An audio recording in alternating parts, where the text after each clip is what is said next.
This is a reading of The Virgin Mary in the writings of Maria Valtorta by Father Gabriel M. Roschini, OSM.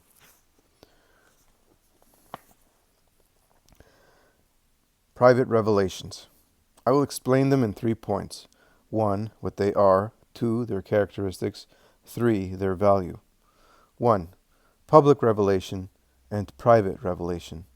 The word revelation is from the Latin revelare, which means literally to take off a veil, or figuratively to disclose something hidden. Strictly speaking, then, revelation is the supernatural act by which God communicates to human beings, either directly by himself or indirectly through an intermediary authorized by God. Catholic theology has always maintained a clear-cut distinction between public revelation and private revelation. Public revelation addresses itself to all of humanity as the object of universal faith. It began at the dawn of humanity with our first parents. It then went through 2 great periods, the Hebrew Old Testament and the Christian New Testament. It is entirely contained in Holy Scripture and tradition. Private revelations, however, are addressed to a single person or to a limited number of persons, therefore not to all of humanity, as in the case of public revelation. They are not the object of universal faith. They may be received by means of apparitions, locutions, etc., which the outer senses can perceive, or of visions, revelations, etc., which only the inner senses can perceive. Footnote 9. All these mystical phenomena have been described in detail, with case studies and examples by St. John of the Cross, mystical doctor, in The Ascent of Mount Carmel, Book 2, 9-10, 14-24, and 25-30. English translation, Kavanaugh, K., OCD, and Rodriguez, O., OCD, translators. The complete works of St. John of the Cross, Washington, D.C., Institute of Carmelite Studies, circa 1964. Among private revelations, we may distinguish the 3 kinds of visions which ascetic and mystical writers speak about, that is, corporeal visions, perceived by the senses, also called apparitions; imaginative visions, perceived in the imagination, either during waking hours or during sleep; and intellectual visions, perceived by the intellect, either during sleep or waking hours. Some visions exhibit 2 or 3 of these characteristics at the same time. Locutions, or supernatural words, also exist in 3 kinds: corporeal or auricular locutions, perceived by the sense of hearing; imaginative locutions, perceived in the imagination; and intellectual locutions, directly perceived by the intellect. These locutions, as well as visions, may come from Christ, the Blessed Virgin, angels, saints, or demons. 2. Characteristics of private revelations. According to Catholic theology, private revelations are possible. Some are found to be genuine after due investigation. Actual private revelations are relatively rare and necessarily subordinated to public revelation. While private revelations are outside of the deposit of public revelation, they are useful. A. Private revelations are possible. The very fact that the Church submits private revelation to her judgment implies that she does not reject them a priori, and therefore considers them possible. She has even allowed and approved some of them.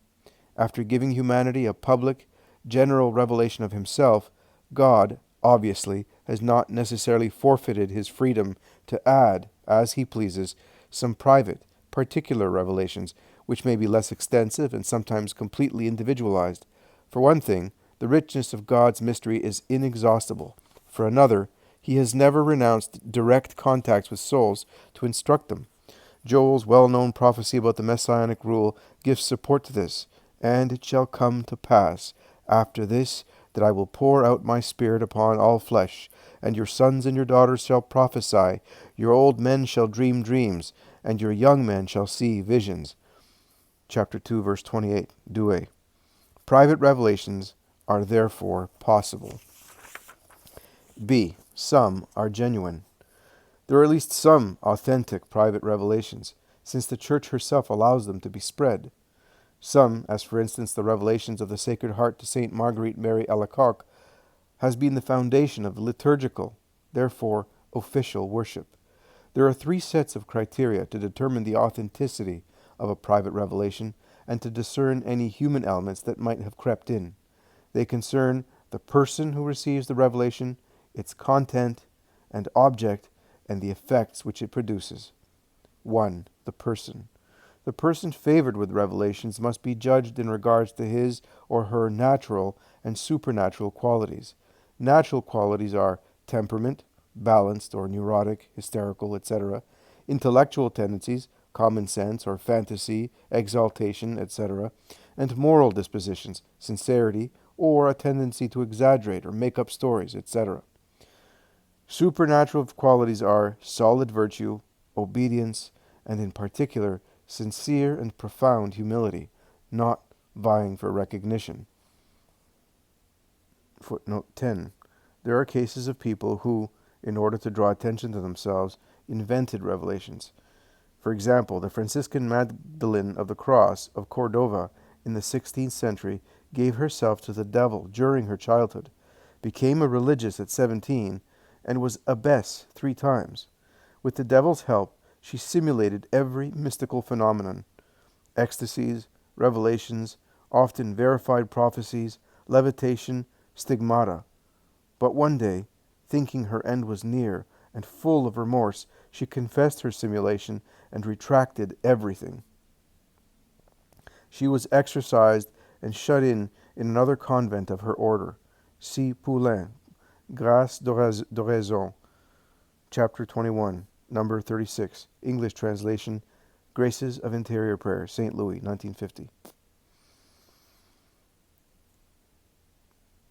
Positive, natural, and supernatural qualities in an individual do not suffice to prove the authenticity of a revelation. They can, however, be useful in judging the value of the declarations made by the persons claiming to be graced with revelations. On the other hand, if these characteristics prove to be negative, the validity of the revelation cannot be defended. See Lambertini, De Servorum de Beatificatione et Canonizzazione, Volume 3, Chapter 51, Number 3. 2. The content.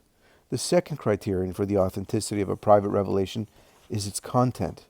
Every revelation which is really, and not just apparently, contrary to the faith, good morals, or decency must inevitably be rejected, because God cannot contradict himself and teach things that are contrary to teachings of the Church, the official guardian of the faith deposit. This holds as well for whatever opposes the unanimous teaching of the fathers and theologians, but not in the case of controversial opinions. Finally, requests for things that are impossible to do cannot be held to come from God. Footnote 11. For instance, once the devil appeared to St. Catherine of Bologna under the form of the crucified Christ, and ordered her, under the pretext of perfection, to do impossible things, with the intention of throwing her into despair. See the Bollandists, March 9th.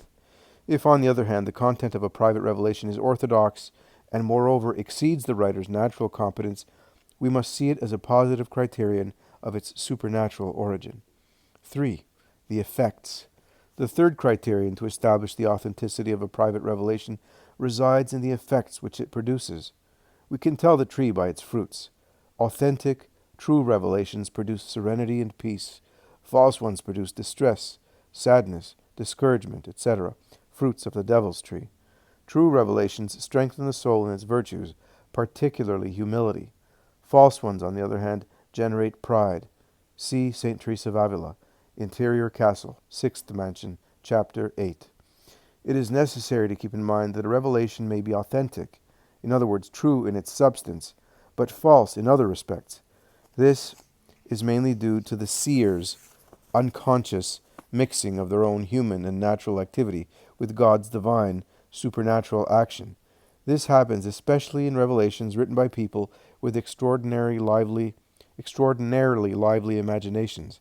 As a result of such infiltration, it may happen that private revelations will contain errors from the point of view of physical sciences, footnote 12, historical disciplines, footnote 13, or theological ideas, prejudices, or systems, footnote 14, etc. So I'll read the 3 footnotes, 12, 13, and 14 now. Footnote 12, for example, Venerable Maria de Agreda influenced by Ptolemy's system, believed it was revealed to her that at the moment of the Word's incarnation, the 11 heavens of this erroneous system opened themselves to revere the Word as it descended to become flesh in Mary's womb. See Her Mystical City of God, Washington, New Jersey, Ave Maria Institute, 1971, Volume 2, number 128, page 103. Footnote 13. Some seers, for example, confuse their own pious meditations on various apocrypha with their revelations.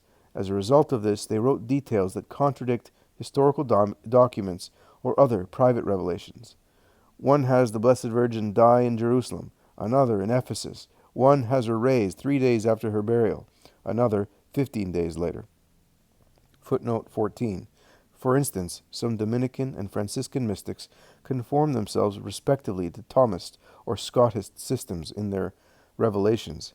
Benedict XIV, see Lambertini Opsit, Volume 3, Chapter 53, Number 16, analyzed an ecstasy of St. Catherine of Siena, a Dominican, in which the Blessed Virgin would have told her that she was not conceived without the stain of original sin, in accordance with Thomistic theory. Thus, some things born of the mystic's own imagination are given as though they were divinely revealed. Now God is not obliged to correct various prejudices or scientific errors that may be found in the mystics' minds, since he has in view their spiritual welfare, not their intellectual formation. Footnote 15. C. A. Tanqueray, Précis de théologie ascétique et mystique, Desclés, number 1506, English translation, The Spiritual Life, a treatise on ascetical and mystical theology, second and revised edition, Tournai, Belgium, Desclés, 1930. C. Private revelations are relatively rare. They are indeed extraordinary supernatural interventions, and therefore uncommon and infrequent. This is why the Church has always treated alleged revelations with great care, caution, and extreme circumspection. Her approval, when it is granted, must be understood negatively, in the sense that in those writings there is nothing contrary to faith or morals, rather than positively. D. They are necessarily subordinated to public revelation.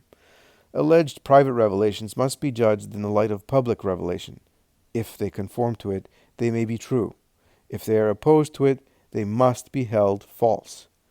And if their conformity is doubtful, they must be regarded as doubtful, that is, neither necessarily true or false.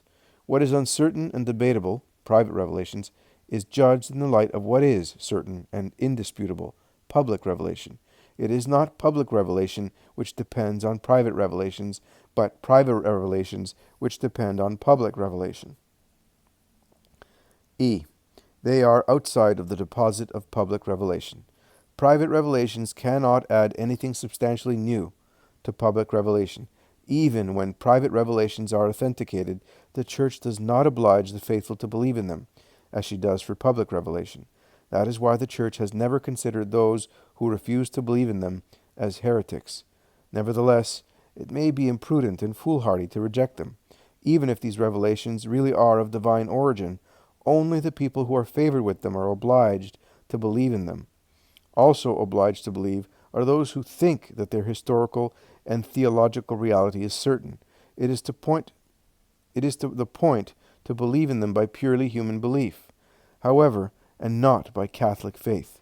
Benedict XIV declared, "What should we think of private revelations approved by the Church, like, for example, those of St. Hildegard, St. Bridget, and St. Catherine of Siena?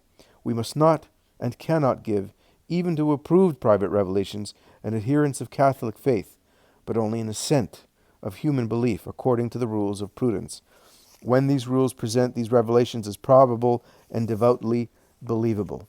Lambertini Opsit, Volume 3, Chapter 53, Number 15. See Volume 2, Chapter 32, Number 11. Private revelations are useful. Though they do not add and cannot add anything substantially new to public revelation, already complete in Christ, we should not regard private revelations as useless. In fact, they are very useful to the souls of those they are communicated to. In several ways, they nourish and develop the Church's faith and piety. They promote a greater intelligence of the truth and documents of public revelation. By means of private revelations, God helps us draw a greater profit from public revelation. 3. The value of private revelations. In regards to the value of private revelations, there are 3 opinions. 2 of them are extremist and oppose one another. The other is an intermediate position. The first extremist opinion is that of the centuriators of Magdeburg. These were Protestants who rejected every private revelation and did not even give it a purely human belief. Others, on the other hand, believe that private revelations on the mysteries may be the object not only of human belief, but also of divine faith. The only condition is that the probability of their authenticity be admitted. Footnote 16. The following opinion was condemned by Blessed Innocent XI. Assent to faith is supernatural, and useful to salvation with only the probable knowledge of revelation, even with the fear by which one fears lest God has not spoken. Denzinger, Sean Metzer, number 2121, English translation. Denzinger, The Sources of Catholic Dogma, London, Herder, circa 1957, number 1171. This is the opinion which Cardinal Jimenez, OFM, advanced in his Annotazione de Mystica Civitate Dei, annotation 5:8. For support, he quoted Cardinal de Lugo in De Fide, Disp 1, number 240. Ripalda, Disp 7, section 2, Mastri de Virtutibus Theologalibus, Disp 6, Q10, Article 2, number 299, and Panger, De Fide, Disp 3, number 24. Christophorus of Viga even maintained that a private revelation made to Saint Bridget would have been sufficient grounds for the sovereign pontiff to end the controversy as to whether Mary was conceived with or without original sin. With no further proof, the Pope could have defined the Immaculate Conception as a faith dogma, he claimed. See Theologia Mariana, Naples, 1866, Volume 1, page 136. Ordinarily, however, theologians adopt an intermediate position between those 2 extremes and think that private revelations concerning either dogmatic or moral truths are worthy of human belief, but not divine faith.